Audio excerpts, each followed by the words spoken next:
Quiero compartir con usted mi opinión. El mes pasado se celebró el aniversario 100 de José Joaquín Trejo Fernández. Creo que es una oportunidad bonita para rescatar a una figura que debe ser un ícono de la política con P mayúscula. José Joaquín Trejo Fernández fue un hombre que no participó antes activamente en la política. Era un profesor universitario que resultó, por esas cosas de la vida, presidente de la República. Pero logró demostrar que su honestidad, esa que había gerenciado durante toda su vida privada, la pudo llevar también a la vida pública. Salió tan honesto de su ejercicio de presidente como entró. Hay muchos costarricenses que tienen esas cualidades y esas capacidades. Tienen miedo de meterse a la política, muchas veces porque los medios de comunicación no discrecionan entre un bueno y un mal político. Así, le vamos cerrando los círculos a la gente preparada, con capacidad y con compromiso para tener un país mejor. José Joaquín Trejo Fernández hizo una gran obra. Si usted revisa los logros que tuvo económicos, de infraestructura y demás, encontrará éxito rotundo. Y lo mejor, hoy que hablamos tanto de plan fiscal, controlando las finanzas públicas del Estado costarricense. Pero lo más relevante que yo encuentro personalmente de esa gestión de José Joaquín Trejo Fernández es el tema de la honestidad. Tal vez en aquellos tiempos ese hecho era algo obligatorio para cualquiera que participara en política. Sin embargo, hoy usted, yo y muchos, lo que más criticamos de la política es esa falta de honestidad de quienes participan en ella. Pero la honestidad y la política son consustanciales, no las separemos, ambas pueden ir de la mano para que en una gestión política usted vuelva a creer en los gobernantes, vuelva a creer en la política y así fortalezcamos la democracia. Esa es mi opinión.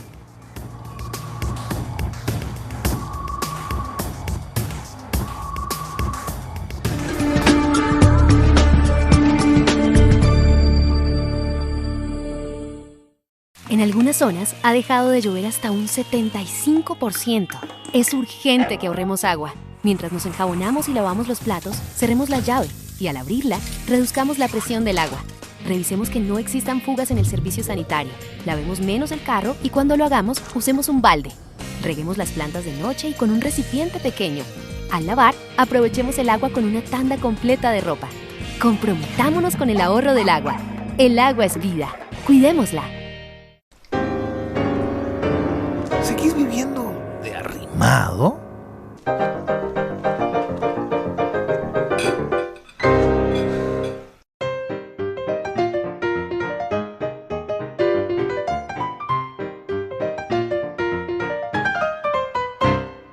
Málaga City. Restaurante Doménico, un ambiente casual y distinguido que le ofrece las especialidades de la gastronomía italiana, clásica y contemporánea, con variedad de ensaladas, carnes y pescados, así como deliciosas pastas frescas hechas en casa y un amplio surtido de pizzas, postres y los especiales del chef. Contamos con un área privada para sus eventos y reuniones. Tenemos amplia zona de parqueo. Le esperamos todos los días de la semana a partir del mediodía. Visítenos en Plaza Antares, frente a la Rotonda de la Bandera. Yo sé que él es peligroso, pero son muchos años siendo compas y siempre está cuando lo necesito. Uno sabe que no está bien. A la familia le incomoda, se molestan y hasta les ha hecho daño a ellos. Pero usted sabe que es malo. Usted quiere dejarlo. Si necesita ayuda para dejar de fumar, acérquese a nuestras clínicas de cesación de tabaco. Una decisión que cambia su vida. Caja Costarricense de Seguro Social.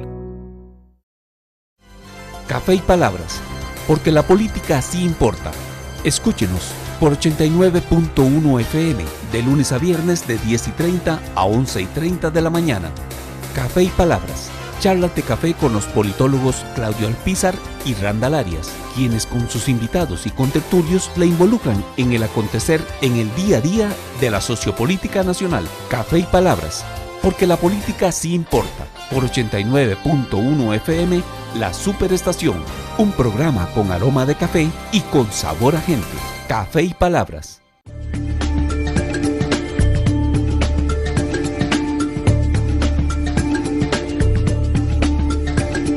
Durante el mes de abril se celebró el centenario del natalicio de José Joaquín Trejos Fernández, presidente 1966-1970 de Costa Rica, y aquí le dimos el auge que corresponde, porque como aquí hablamos de política con P mayúscula, si hay un presidente que representa política con P mayúscula, es el presidente Trejos Fernández. Y nos dimos a la tarea de poder tener a sus hijos, a todos acá. Entonces hoy vamos a hacer un programa con Juan José Trejos, con Humberto Trejos, con Alonso Trejos y con don Álvaro Trejos, los hijos de don José Joaquín Trejos. Bienvenidos a Noche sin Tregua. Les invitaría primero a que brindemos por nosotros, por el televidente, por Costa Rica y sobre todo por la memoria de su padre. Salud. Salud. Hemos hablado, o se ha hablado mucho en estos días sobre la figura política de José Joaquín Trejos. Sin embargo, algunos de ustedes, o todos de ustedes, les tocó vivir la administración de don José Joaquín. ¿Qué elementos o qué elemento resaltarían ustedes de ese hombre que le tocó ser presidente, pero continuó siendo padre? ¿Quién quiere empezar? El mayor. El mayor era Diego, mi hermano, sí, que cierto. lástima que no está aquí porque murió. ¿Estás seguro que no está aquí? ¿Es posible que esté sí, aquí? Es posible que esté aquí, con papá y mamá. Exactamente. Sí. Hablar de mi padre siempre es muy agradable, fue definitivamente un gran padre, es decir, ejemplar, un ejemplo dificilísimo de poder imitar, pero sí una guía para todos nosotros, ha sido él en todos los aspectos. Hablar de él es hablar de humildad, es hablar de esfuerzo propio, es hablar de trabajo, es hablar de un hombre concentrado siempre en hacer mejor las cosas cada día. Así es que el estar aquí, Claudio, te agradezco mucho, es siempre agradable conversar contigo, y ahora celebrando el centenario del nacimiento de papá, pues doble gusto tengo de estar acá. A vos, Álvaro, te tocó ser el comiche, el chiquitillo. ¿Qué edad tenías cuando tu padre gobernaba? Bueno, de los 16 a los 20 años. No, ya eras... Entonces, pues sí, no me tocó. Bueno, la perspectiva que uno tiene en esa época, ¿verdad? Y sobre todo que estuve un año en México viviendo y estudiando durante el gobierno.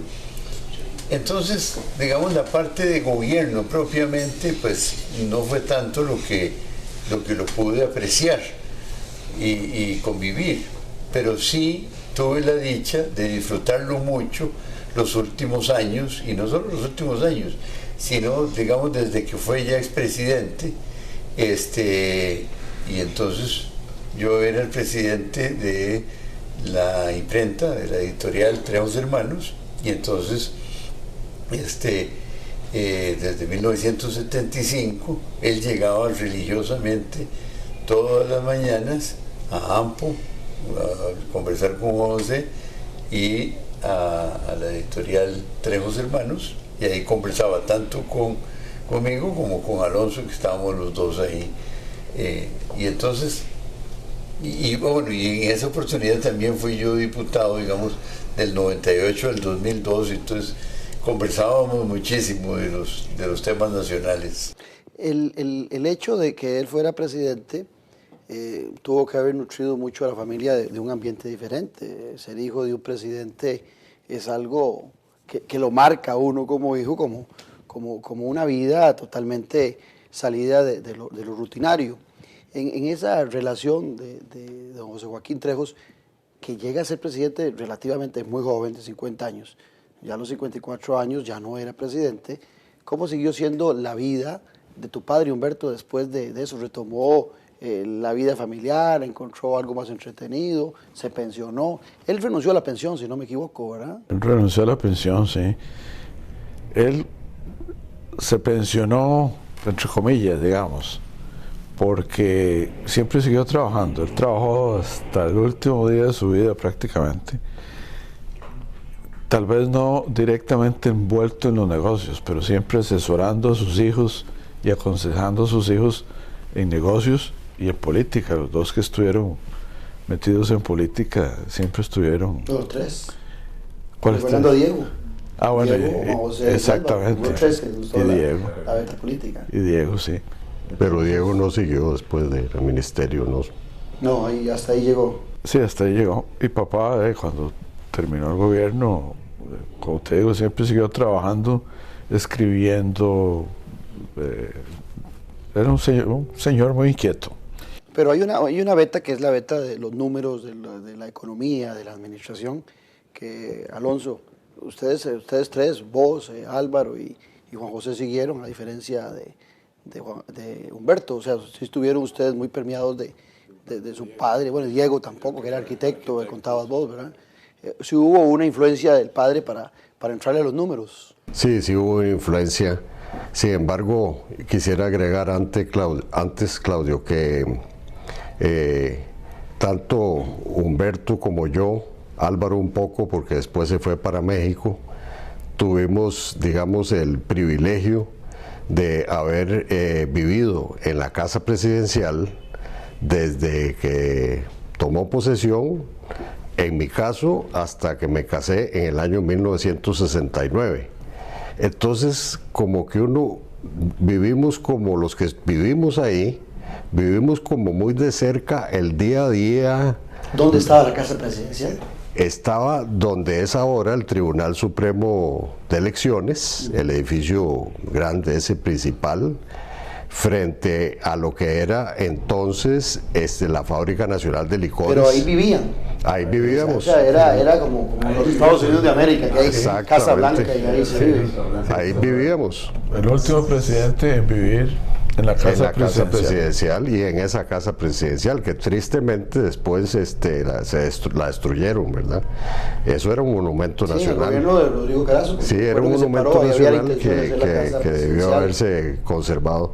Entonces, estar ahí y vivir los momentos bonitos, los momentos dramáticos, los momentos tristes y ver a papá trabajando durísimo día con día fue muy, muy enriquecedor. ¿Y ustedes se dieron cuenta desde un principio o en qué momento se dan cuenta que su padre va a ser candidato a la presidencia de la República? Porque en su hoja de ruta no estaba esa posibilidad, Juan José. No, Claudio, es que la hoja de ruta de papá era la Universidad de Costa Rica.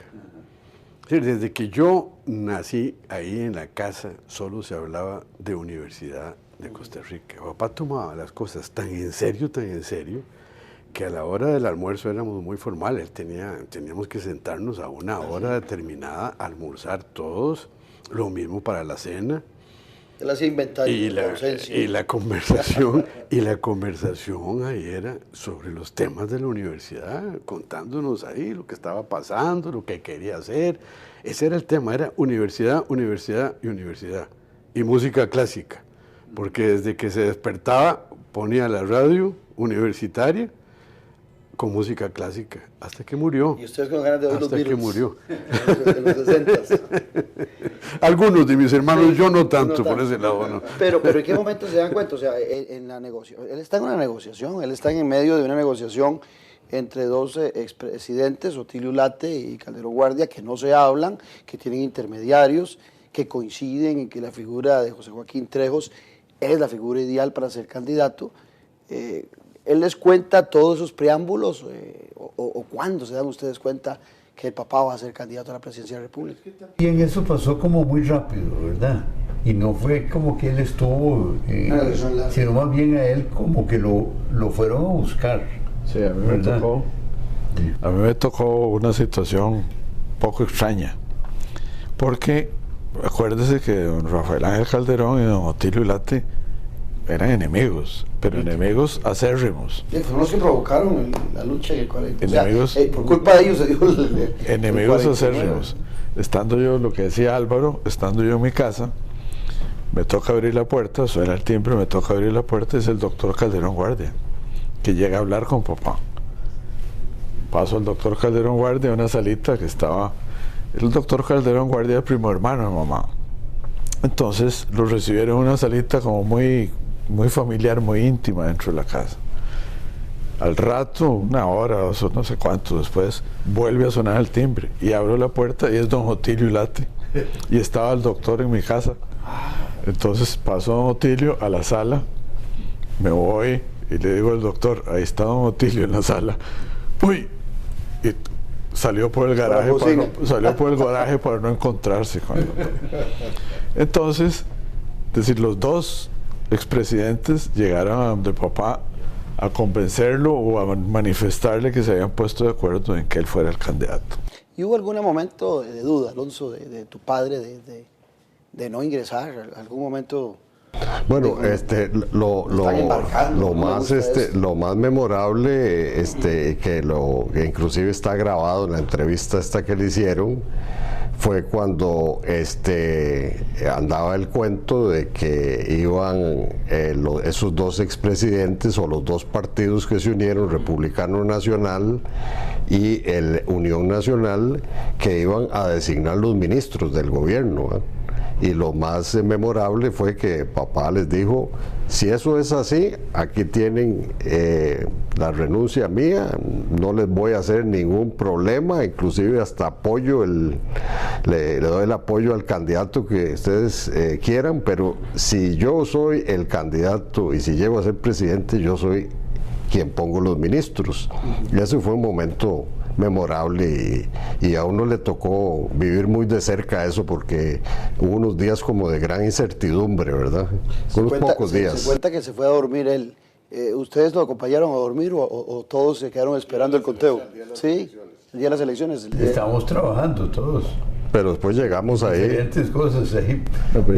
Ya cuando se cerraron las urnas, estábamos todos en la casa. Ahí. Una salita familiar con un televisor, eran de blanco y negro, ¿verdad? Y estábamos emocionadísimos viendo que la cosa no se movía, estaba ahí parejísimo, Sí, y no se movía, y seguía ahí con una diferencia pequeña. Y llegó un momento donde él dice, bueno, ya yo hice todo lo que tenía que hacer, me voy a descansar. ¿Se iría a descansar porque estaba nervioso, preocupado? No. Agotado. Profundo, porque yo me asomé en algún momento en el cuarto y estaba roncaba. Profundo, ¿verdad? Y a las 5 de la mañana, cuando ya la diferencia se fija, ¿verdad?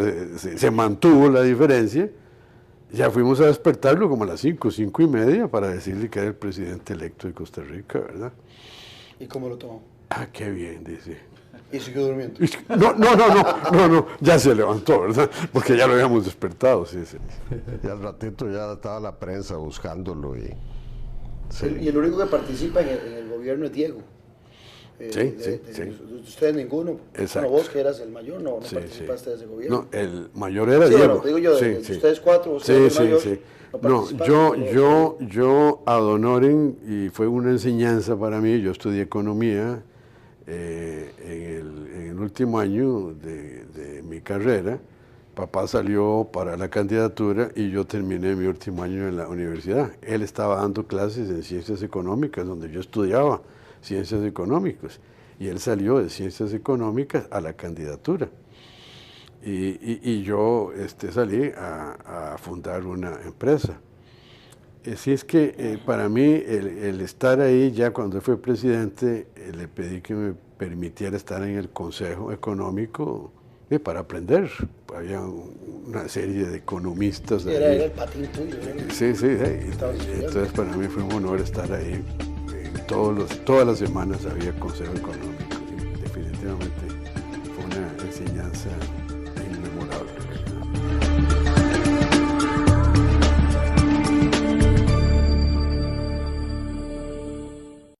En sus 62 años, la República continúa evolucionando para brindarle el mejor servicio. Ahora los invitamos a explorar nuestro dinámico sitio web. Como suscriptor tendrá acceso ilimitado desde cualquier dispositivo. Como visitante podrá acceder a 5 artículos gratis al mes. Adquiéralo ya y obtenga el primer mes por solo 99 centavos de dólar. Suscríbase hoy y viva la nueva experiencia periodística. ¿Seguís viviendo de arrimado?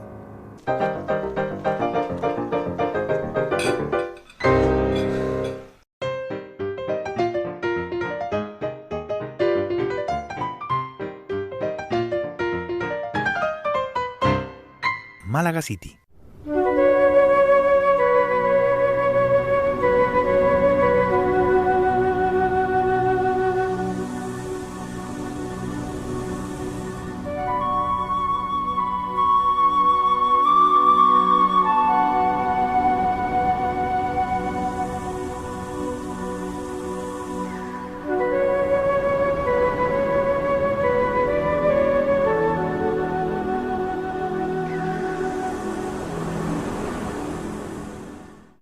Somos Telecable Empresarial, su aliado en telecomunicaciones y conectividad. Le ofrecemos la red más estable y confiable de Internet por fibra óptica. Enlaces de datos por fibra óptica con capacidades de hasta 10 gigas. Telefonía fija empresarial con paquetes a su medida. Y un gran portafolio de soluciones bajo servicios administrados. Telecable Empresarial, las soluciones tecnológicas que más le convienen.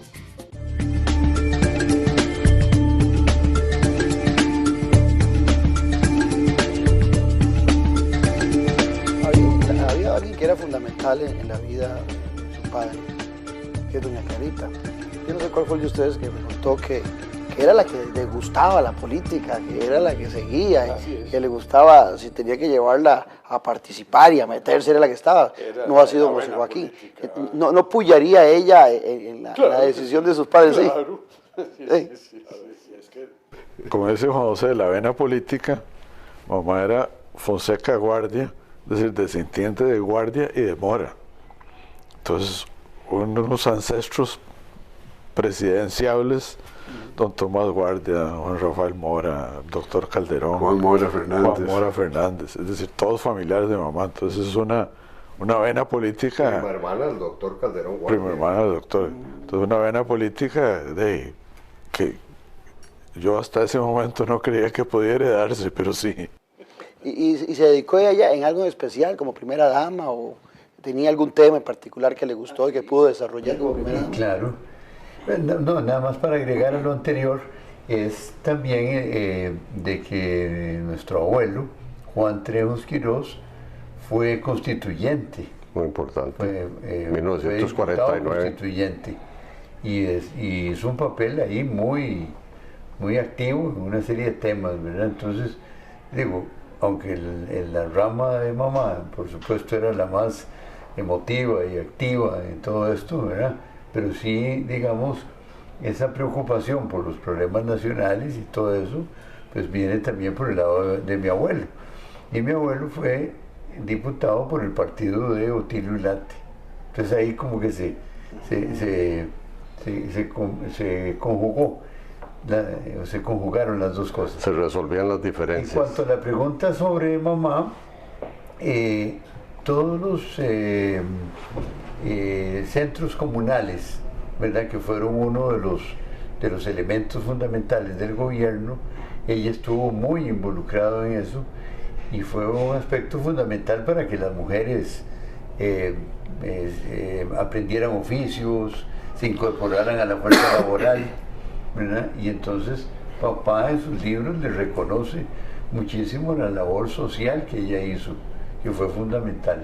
Y el primer mercado de artesanía en Costa Rica es mi madre la que lo organiza detrás de la Iglesia de la Soledad.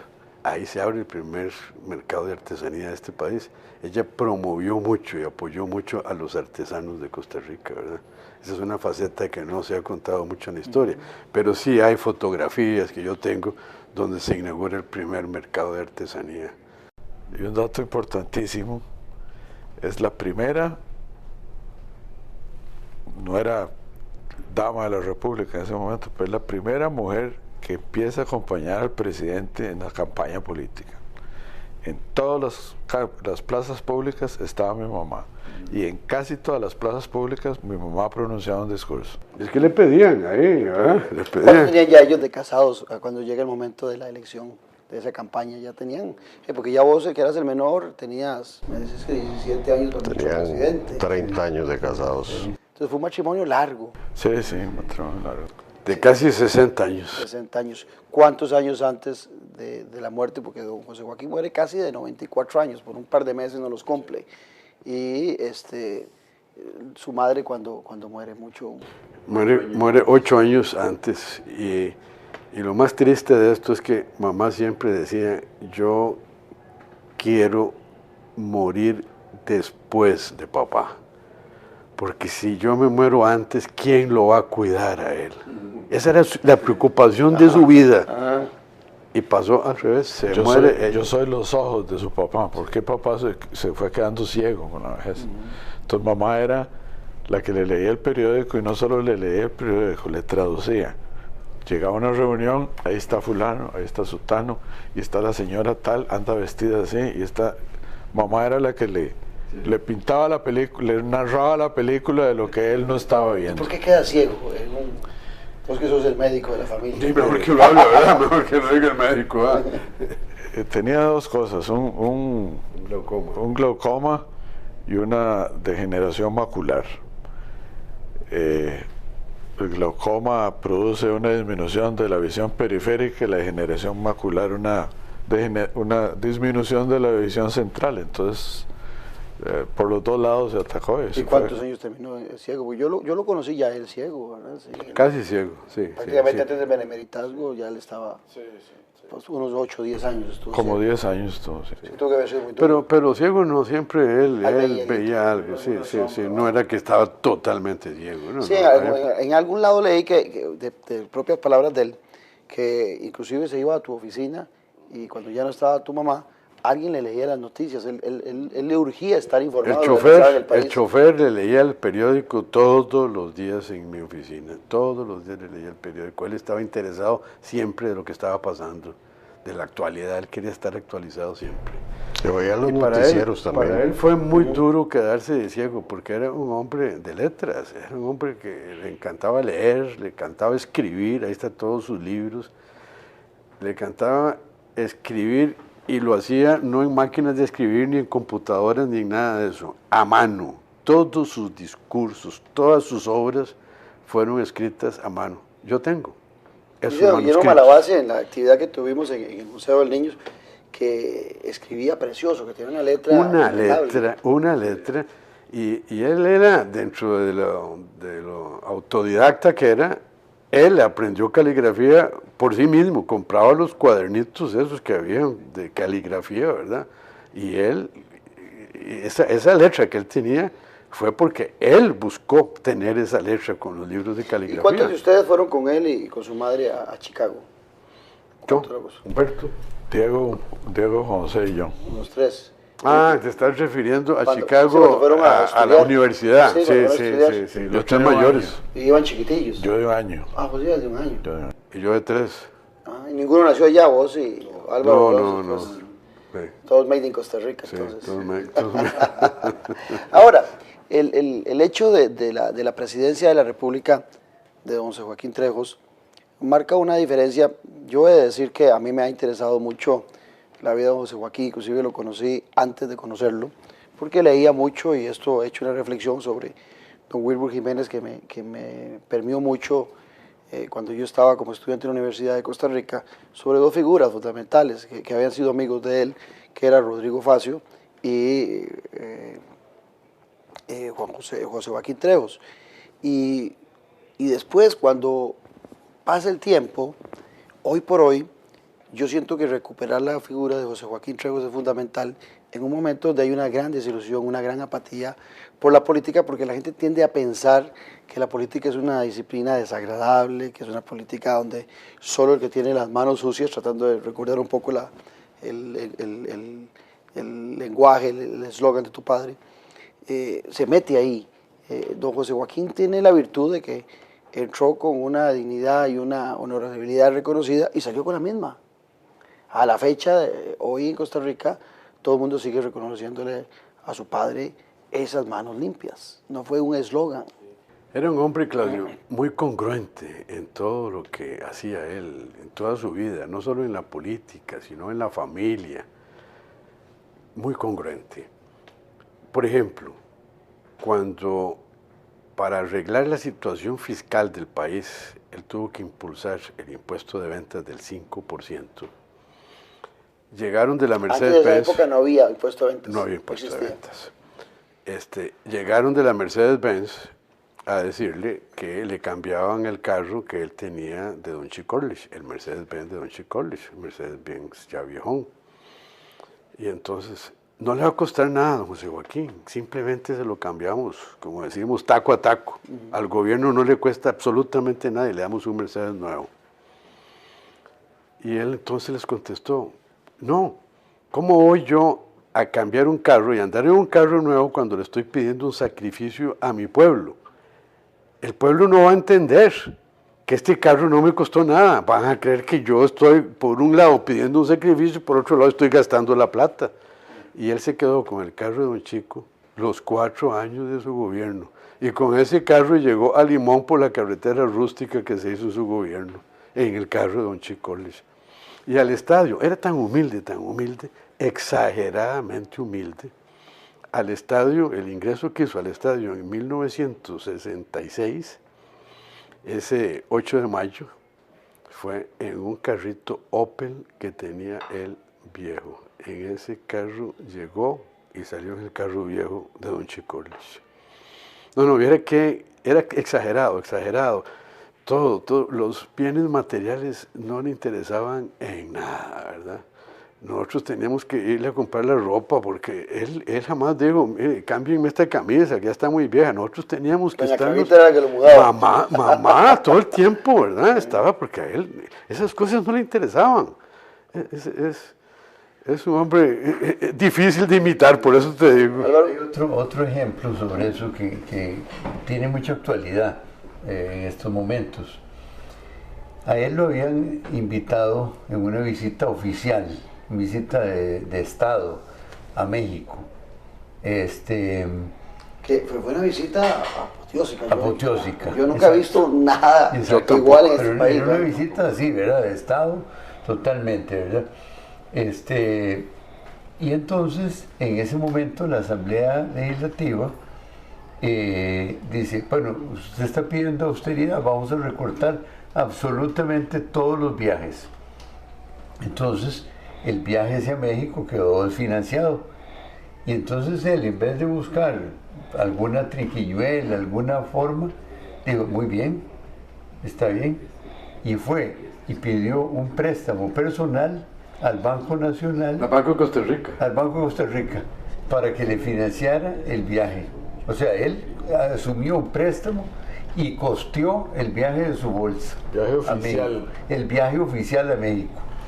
Entonces, esa es la congruencia cuando, digamos ahora que está el debate sobre el gasto público y el ejemplo que tiene que dar el jefe de Estado, ¿verdad? Y el gobierno en general de parsimonia. Ese fue un ejemplo, ¿verdad? Absolutamente que se ganó el respeto de todos, porque ya te digo... Y solo 4 viajes hizo, ¿no?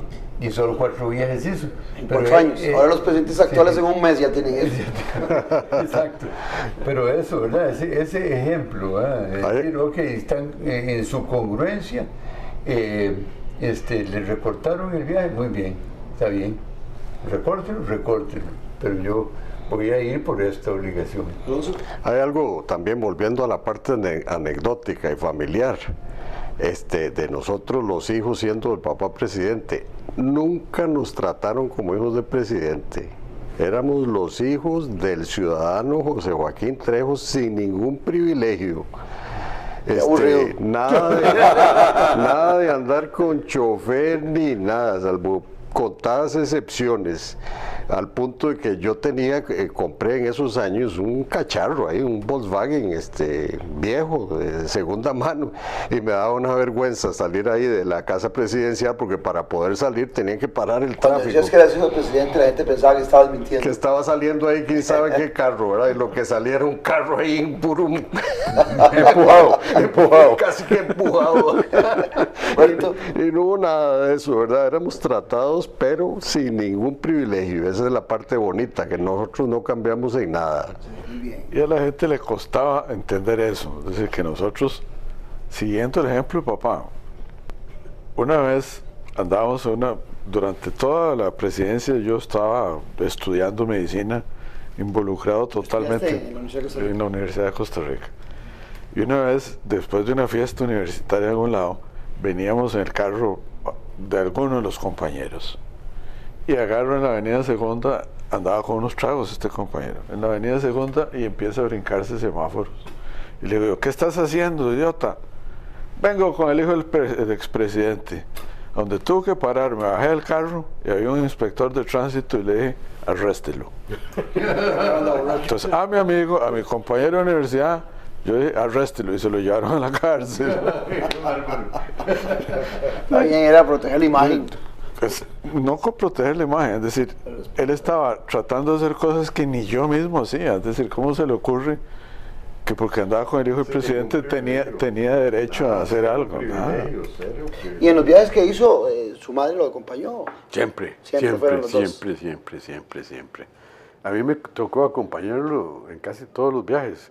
En ese viaje a México. Bueno, casi todos eran 4 nada más. ¿A vos tuviste ese viaje? En ese viaje estuve yo. Eso fue fabuloso. Me tocó, sí, fue algo, pero yo digo que eso fue como los Rolling Stones que ahora que estuvieron en Cuba. Sí. Yo todavía no comprendo por qué tanta euforia. Todo el recorrido desde el aeropuerto hasta el Zócalo, eran todas las calles llenas de gente y en las esquinas mariachis. Así, pero algo que uno dice, ¿cómo puede ser esto? Eso era como una película, ¿verdad? No, fue algo, y después llega al Zócalo ahí, ¿verdad? Y sale al balcón donde el presidente se dirige nada más. En México se celebra la independencia el 10 de septiembre, creo que es el día de la independencia. 16 de septiembre. Sí, es un día después. Sale el presidente ahí antes, al grito, ¿verdad? En ese balcón. Bueno, ahí sale en el balcón a saludar al pueblo mexicano, ¿verdad? Y ese Zócalo estaba lleno, pero algo que es increíble. Yo no sé cómo lograron eso. Fue realmente increíble. Y en la visita que hace a Washington también me sorprendió porque fue algo pocas veces visto. Lo recogieron en el Air Force One en Miami. Y lo llevan a la base de Washington. Es posible que sea el único presidente de Costa Rica que no subió en ese avión. Así. Después de ahí, en el helicóptero presidencial a los jardines de la Casa Blanca. Y le voy a decir una cosa. Con 21 cañonazos. Así fue recibido en la Casa Blanca, hombre. Y le voy a decir una cosa. Tuvo que haber estrenado casi que ese avión, porque ese avión no existe antes de John F. Kennedy, que es el que inventa el avión ese presidencial. Entonces es muy posible que es de los que estrenó ese famoso avión, ¿verdad? No, ese recibimiento en Casa Blanca fue le tocó viajar también después con Johnson. Nunca he visto eso yo. Regresando de la reunión de presidentes, Johnson lo trajo en el avión, y venía con otros presidentes de Centroamérica, pero llega un momento en que solo venían el presidente Johnson con papá. Y hay una fotografía que tenemos que hay que publicarla, donde se ve papá sentado en la mesa presidencial, ellos dos solos, con un traductor, aunque papá hablaba inglés, siempre había un traductor, en el Fuerza Aérea 1. Entonces es muy impresionante ver los dos presidentes y con el presidente de Estados Unidos en ese avión, los dos conversando en la sala especial del avión. Yo creo que es de los pocos presidentes que han sido invitados oficialmente. Entonces, yo, presidente de los Estados Unidos, lo invito a usted. No, yo, presidente de Costa Rica, quiero ir a visitarlo, quiero ir a hacerle una visita. Bueno, hay muchos van a los Estados Unidos y ni siquiera los recibe el presidente de los Estados Unidos, van a otro tipo de... Y esa invitación, Claudio, viene, y eso es lo que he oí en ese tiempo, viene a raíz de la participación en la reunión de presidentes de Punta del Este, los presidentes de América. El discurso en Uruguay. El discurso que pronuncia papá en esa reunión de presidentes en Uruguay le llama mucho la atención a Johnson. Y cuentan ahí los allegados de Johnson que le llamó la atención y él quería decir, yo quiero invitar al presidente de Costa Rica a Washington. Y le hace la invitación con todos los honores que te he contado, que yo realmente no los he visto en todas las visitas que hacen presidentes europeos y todo, que hacen recientemente un recibimiento de ese tipo, ¿verdad? Y de ahí viene eso que están contando mis hermanos, donde el presidente en la reunión de Salvador, donde se reunieron los presidentes centroamericanos, viene Johnson a dejarlo a él aquí al aeropuerto del Coco, que se llamaba antes, ¿verdad? A dejarlo exclusivamente a él.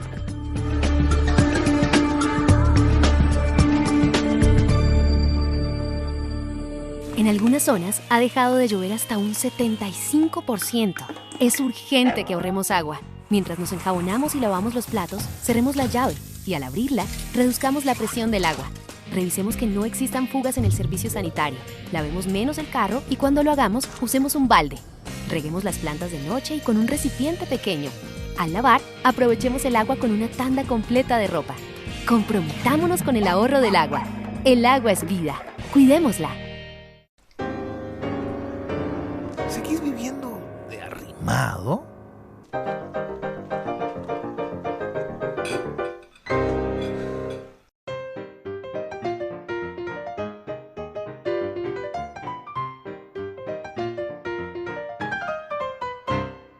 Málaga City.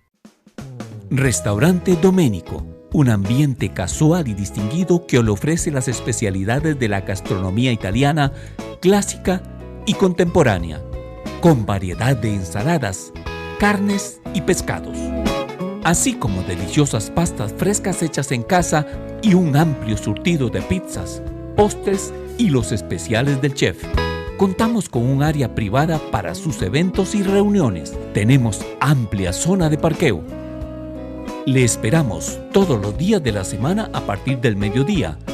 Visítenos en Plaza Antares, frente a la Rotonda de la Bandera. Yo sé que él me hace daño, que he terminado en el hospital por su culpa y hasta los chiquitos he tenido que llevar al médico por él. Pero aparte del daño, también me hace sentir muy bien. Usted sabe que es malo. Usted quiere dejarlo. Si necesita ayuda para dejar de fumar, acérquese a nuestras clínicas de cesación de tabaco. Una decisión que cambia su vida. Caja Costarricense de Seguro Social. Café y palabras, porque la política sí importa. Escúchenos por 89.1 FM, de lunes a viernes de 10:30 a 11:30 de la mañana. Café y palabras, charlas de café con los politólogos Claudio Alpizar y Randall Arias, quienes con sus invitados y contertulios la involucran en el acontecer en el día a día de la sociopolítica nacional. Café y palabras, porque la política sí importa. Por 89.1 FM, La Superestación, un programa con aroma de café y con sabor a gente. Café y palabras.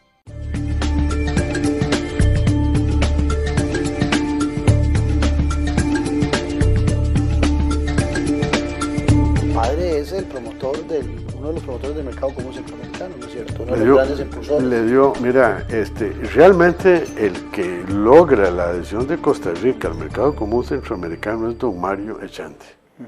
Pero el apoyo que le da papá a la iniciativa esa es realmente lo que ha llegado, lo que cogió fuerza, es el desarrollo de este mercado tan importante. Hay una frase memorable, eso que decía Juan José en Chile, que les impresionó mucho el discurso de papá en Chile.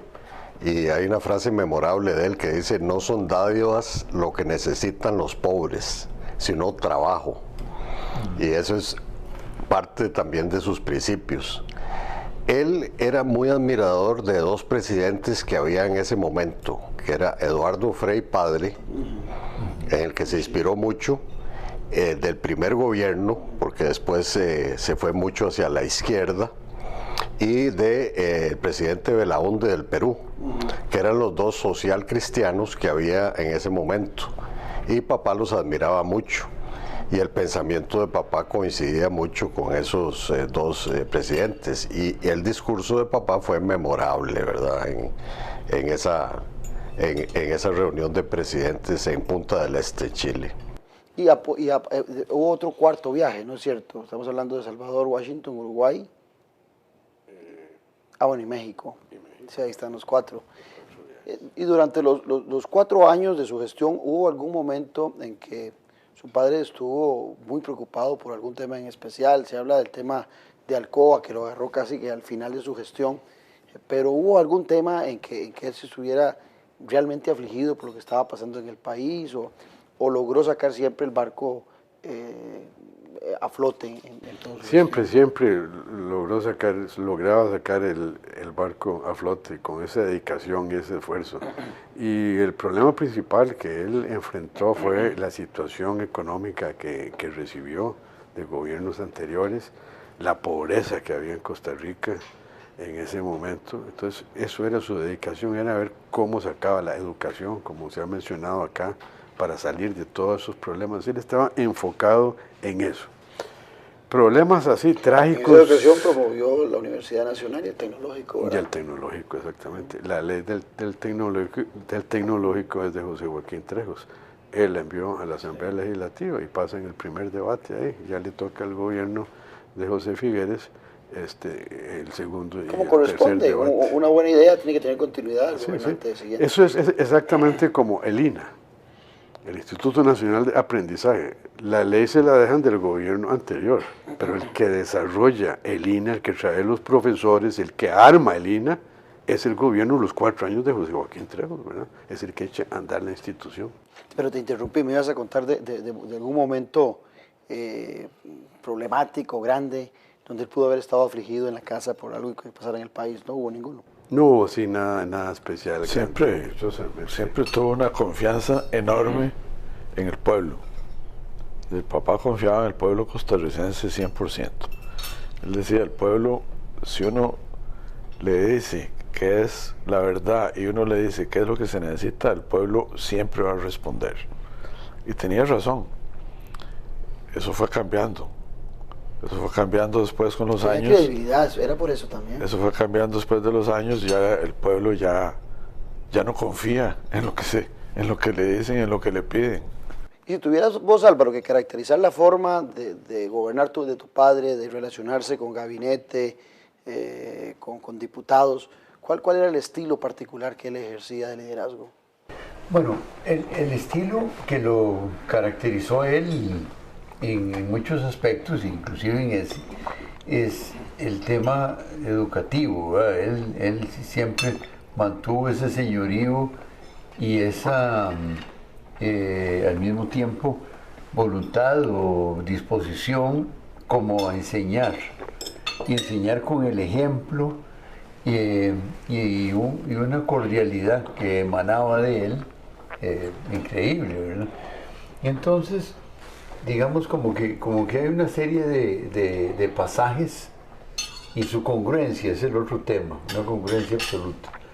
Una serie de pasajes a lo largo de la presidencia que sería muy largo de describir cada uno. Pero digamos uno de los temas interesantes es el tema de la carretera Limón, ¿verdad? Él estaba empeñado en que había que hacer esa carretera.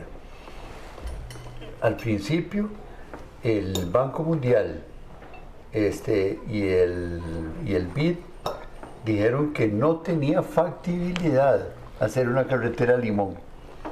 Y él dijo, bueno, si no la quieren financiar, la vamos a hacer nosotros. Con el pueblo. Con el pueblo. Y entonces hizo una cruzada ahí popular, con lo cual se financiaron los puentes. La gente llegaba y contribuía con 2 colones ahí en la esquina de Radio Monumental. Había una caja para poner la plata. Y entonces hizo una cruzada, ¿verdad? Porque había que terminar esa carretera. Y estaba tan decidido que había que terminarla, ¿verdad? Que incluso el último mes o 2 meses le pidió a nuestro hermano Diego que se fuera a encargar del Ministerio de Transporte para asegurar que esa carretera estuviera. Y él se montó en el Mercedes-Benz de don Chico Orlich de esa época y con ese Mercedes-Benz llegó hasta Limón, ¿verdad? Entonces, ahí va sin suspensión el carro. Digamos, ahí iba yo en ese Mercedes-Benz. Ya era bueno, estaba la fregada. Esa perseverancia para lograr los objetivos que tenía que lograr, ¿verdad? Digamos, es una de esas características. Y demostrar y demostrar que si alguien se propone algo lo puede lograr.